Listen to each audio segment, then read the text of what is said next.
কাপড় পচার আগে লাস্ট 53 বছর আগের একটা কবর পুরো হয়েছে, তাই না? মানুষের তো একটা ঠিকানা আছে, মানুষের ঠিকানার জন্য এই যে আমাদের মানুষের ঠিকানা করতেছি। মানুষ মারা গেলে আমরা কত অহংকার করি, কত গর্ব করি।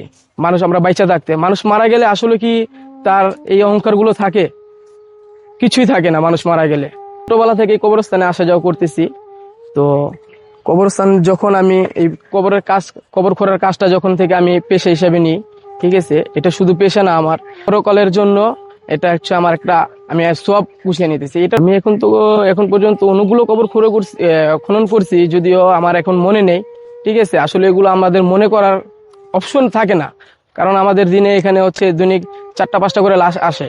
আমাদেরও আত্মীয় স্বজন আছে, দেখা গেছে আমাদেরও আত্মীয় স্বজন মারা যায়, আসলে সবার কাছে খারাপ লাগে, কিন্তু আমরা যে অহংকারটা করি আসলে সেই অহংকারটা থাকে না।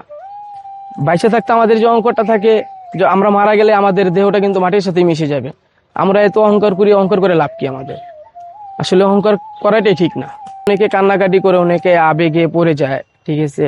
আসলে অনেকের আত্মীয় স্বজন মারা যায়, এর জন্য উনি কান্নাকাটি করে, ঠিক আছে। কিন্তু আসলে কান্নাকাটি তো মন তো মানে না, কান্না তো আসবেই, মন তো আর মানে না। কারো মন তো বাধা রাখা যায় না। কারো বাবা মারা যায়, কারো মা মারা যায়, কারো ভাই বোন মারা যায়, কারো বাচ্চা মারা যায়। আসলে কেউ আসলে ধরে রাখতে পারে না তখন সেই জিনিসটা। আমরা এক একটা কবর 18 মাস পর পর খুঁড়ি। 18 মাস পর পর খুঁড়া হলে দেখা গেছে আমরা ওই সময় কিছুই পাই না, শুধু মানুষের হাড়গুলো থাকে। তো এই সময় আমরা আসলে বলতে পারি না যে কখন আসলে লাশ গুলো নষ্ট হয়। ফোনের কাপড়টা, যে কাপড় পচার আগে লাশ পচে যায়, হ্যাঁ। তো আমরা নিজেরা পরি সুতি কাপড়, ঠিক আছে। যে মানুষ মারা গেলে তখন আমরা তার জন্য কাফনের কাপড়টা নিয়ে আসি পলেস্টার, হ্যাঁ। আসলে এটা ঠিক না। আমরা সবসময় মনে করি যে মানুষটা মারা গেছে, ওনাকে সবসময় একটা ভালো কাপড়, ভালো জিনিস দেওয়ার জন্য, শেষ সময় ভালো জিনিস দেওয়ার জন্য আমরা ওটার জন্য নির্ধারণ করি। কিন্তু আসলে ভালো জিনিসটা আনতে যেয়ে আমরা ওটা পলেস্টার কাপড়টা নিয়ে আসি, যে কাপড়টা পচেই না, লাশ পচে যায় শুধু কাপড় পচে না। তো আসলে বিষয়টা আমাদের কাছে খুবই খারাপ লাগে, যে একটা কাপড় পচে না, মানুষ পচে যেতেছে, মাটিতে এগুলো সব খেয়ে ফেলতেছে, কিন্তু কাপড়টা খাইতে পারতেছে না। আসলে এটা কি কাপড় দিয়ে তৈরি? এত পলেস্টার কাপড় তো আমরা দেওয়া ঠিক না। এখানে হচ্ছে গিয়ে বেওয়ারিশ যে লাশগুলো আসে, ঠিক আছে, এই লাশগুলো হসপিটাল অনেকদিন থাকে, তে ডোম ঘরে যে লাশ রাখার জায়গা থাকে না, ঠিক আছে। এর জন্য অনেক সময় লাশগুলো পচে যায়। আমাদের এখানে অনেক দুর্গন্ধ হয়, লাশগুলো যখন নিয়ে আসে তখন আমরা অনেক দুর্গন্ধ ভোগ করি, ঠিক আছে। ওই লাশগুলো আমরা মাটি দিই।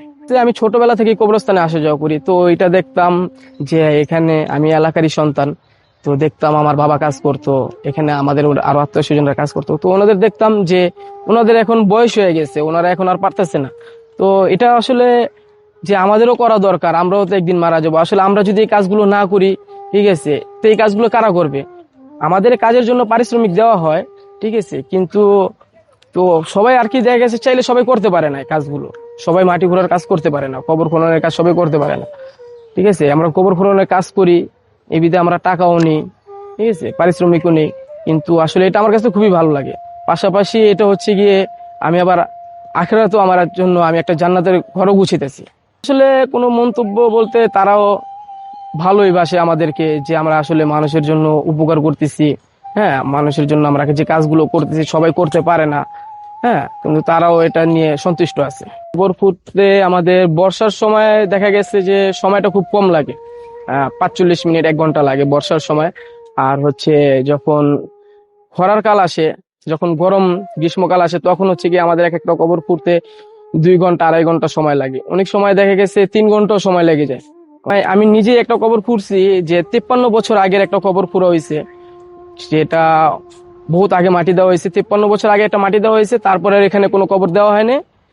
তারপরে এই রিসেন্টলি কিছুদিন আগে যে একটা কবর দেওয়া হয়েছে, 53 বছর পরে একটা কবর দেওয়া হয়েছে। ওই কবরে হাড় গোড় যা কিছুই ছিল না, সবই মাটির সাথে মিশে গেছে।